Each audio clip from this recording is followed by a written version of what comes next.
Hi everybody, it's Chris Cameron from Chris Cameron Online on YouTube, and coming to you with another one of my online chats that I call my ride-along chats. And so I'm glad you're joining me.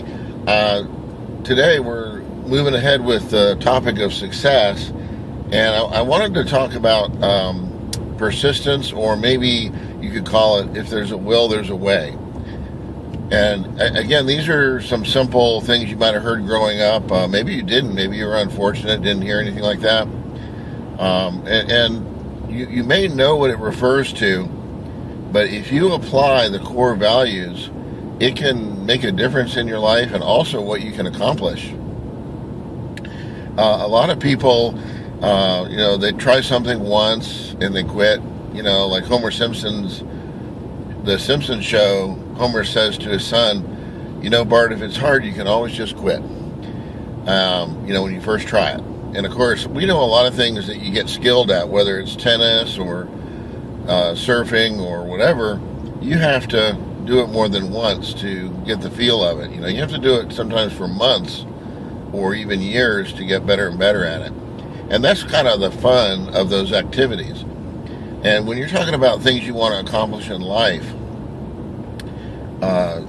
sometimes the first place you go, the first thing you try shoots you down, and you say, well, that's not for me, or it's not for the likes of me, or maybe it's something to do with my background or something else, and or it's because I'm so and so or whatever.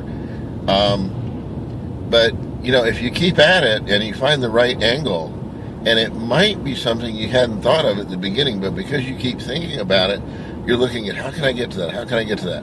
Just like a cat trying to get a mouse, or a mouse trying to get a cheese, they get really clever and they figure things out, because that's the nature of those creatures, and that's part of their survival.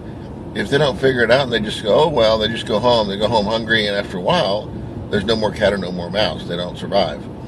And when you're in the human experience, some of these activities might not, cause you to survive or not survive, but they will affect your level of survival, like your level of lifestyle, and not lifestyle like you're sitting back taking it easy, but getting by versus being successful, being happy. So, when you're looking at a problem, sometimes you let the problem rest a little bit, and your subconscious mind kind of works on it, or you go back and fix the things that you need to fix. Let's say you can't quite get the credit rating, then you work on your credit rating. Or you look at alternative financing. So not necessarily through a bank with your hat in your hand, hoping they'll grant you permission.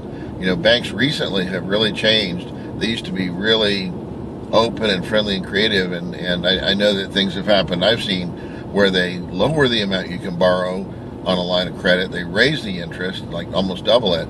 And hey, if you can get that money, let it rip. But it limits what people that want to use that money to earn money can do with it. So, whether it's go to alternative financing, and I don't mean go to a loan shark, but I mean, maybe you can borrow the down payment from a relative.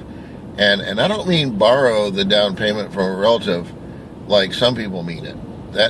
So to some people, I want to borrow you something. Can you hand me some money? I'll pay you back.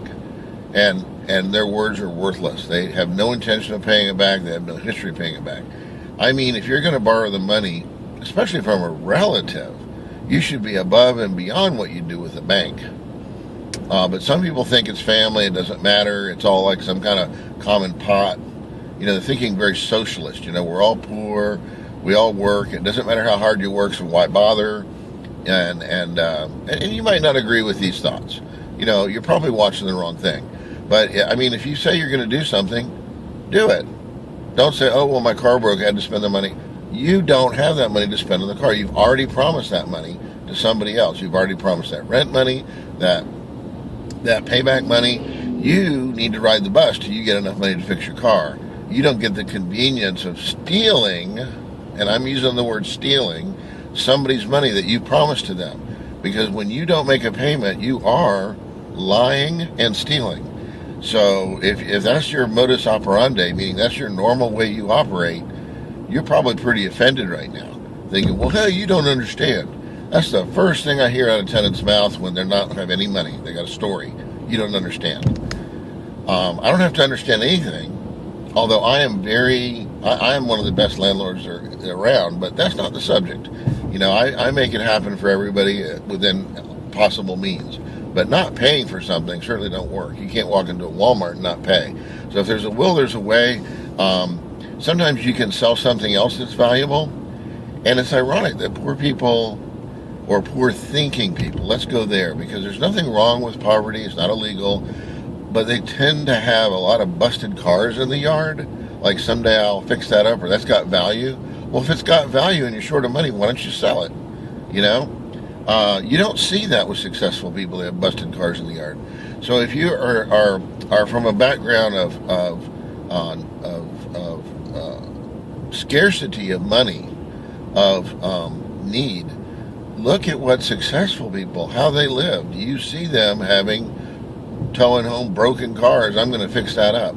It's not worth their time. They're making more money doing something else. But getting back on the topic of if there's a will, there's a way, you can change the way you earn money. What you really want to do is you want to accomplish things without having to do them yourself, but still make sure everything works. If you can come up with an ebook or some property or something, that's a money machine. As long as it's up and running, it's producing money. If you're a little short of money, maybe, like I said, going back to that concept, you could literally borrow money from friends, but you'd have to have the right reputation that you'd pay them back with interest. And you think, oh, well, they wouldn't want interest, pay it anyway. And pay it back quicker than you promised, and you'll be golden. And they would want to go on any venture with you after that. The other thing is you could attract money from somebody that does invest in business ventures to help you out. So anyway, these are some of my thoughts. If there's a will, there's a way. Never give up. Also recognize when the idea is not doable, like it doesn't make sense, to build a dock in the desert because there's nothing, for boats to float on. But if you have an idea that has some sense or some advantage, America's full of inventors and idea makers, and our history is full of that. And some of the inventors were able to market it and turn it into money, and some inventors just like to invent just because. And those are the ones that became poor. Unfortunately, Nikola Tesla had some friends that did him over, and being but he's a very intelligent man, was more interested in his research than keeping an eye on the practicality of the money. And because of that, he ended up losing that and dying penniless, which is a shame. But if you keep an idea on something that makes money for somebody else, that you will keep their interest, let me tell you. So if there's a will, there's a way to improve your life, to change. If you're living in some sketchy area, make it your goal to move out of there. Find a government program. Find relatives willing to put you up for a while. But again, don't abuse that. Otherwise, you'll become a sponge in some of the other people I've talked about, and you will be kicked out on the street, and you will talk to them about how unfair they are, which is absolutely ridiculous. Somebody giving you a favor month to month and then they stop, that means they give you a favor for 6 months. It doesn't mean you have it in perpetuity like some of our entitlements. Anyway, enough of the rant. Sorry I ranted so much this time. But just never give up. If there's a will, there's a way. If you like the video or some of the concepts, it's a little bit scattered. Again, I'm kind of new at this. But I really like to share these concepts. They're very powerful. This is Chris Cameron Online from sunny but cool Florida today. And if you like it, or mostly like it, or you just like to click things, smash that like button. And thank you for watching. I really appreciate it. See if I can turn it off here.